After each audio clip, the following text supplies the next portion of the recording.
15, versículo 7 ao 11. Hipócritas, bem profetizou Isaías a vosso respeito, dizendo: este povo se aproxima de mim com a sua boca e me honra com os seus lábios, mas o seu coração está longe de mim. Mas em vão me adora, ensinando doutrinas que são preceito de homens. E chamando a si a multidão, disse: ouvi e entendei. O que contamina o homem não é o que entra na boca, mas é o que sai da boca. Isto é o que contamina o homem.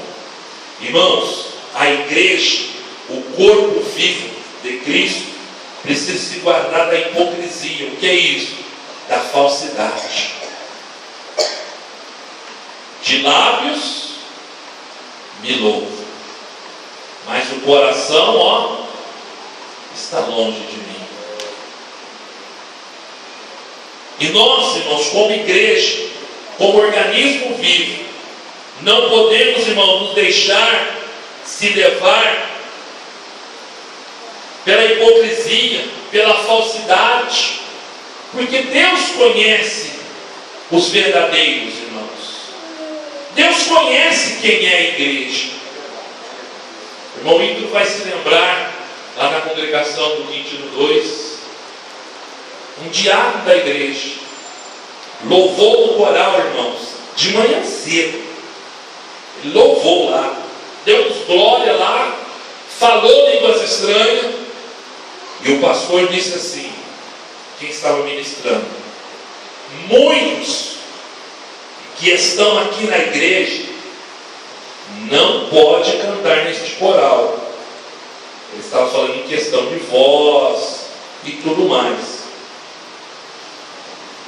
Mas ele diz: mas muitos que estão cantando neste coral não vão cantar no coral celestial, e esses que estão aqui vão cantar no coral celestial.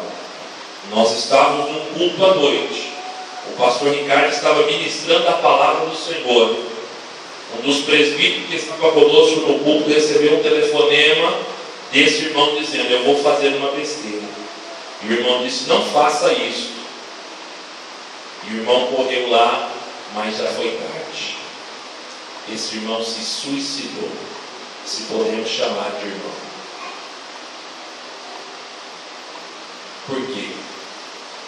Estava louvando o que, irmãos? Da boca para fora. E o coração? Estava longe de Deus. E o Senhor ainda falou pela manhã, dizendo: olha, muitos que estão cantando nesse coral não vão cantar no coral celestial. Então, irmãos, a igreja de Cristo, ela precisa do quê?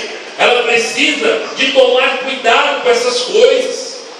Quando for se encostando essas coisas, vai repreender em nome de Jesus e peça misericórdia para o Senhor. Nós vemos o exemplo de Pedro aqui. Quando Jesus começou a falar da sua trajetória, o que Pedro falou? Não, Senhor, que isso? Jamais vai acontecer isso com o Senhor. E o Senhor repreendeu, dizendo: para trás de mim, Satanás, não venha querer impedir a obra do meu Pai da minha vida. Amém, igreja? Devemos tomar cuidado. Mas a verdadeira igreja, ela tem as suas marcas pessoais. É fácil você identificar a verdadeira igreja.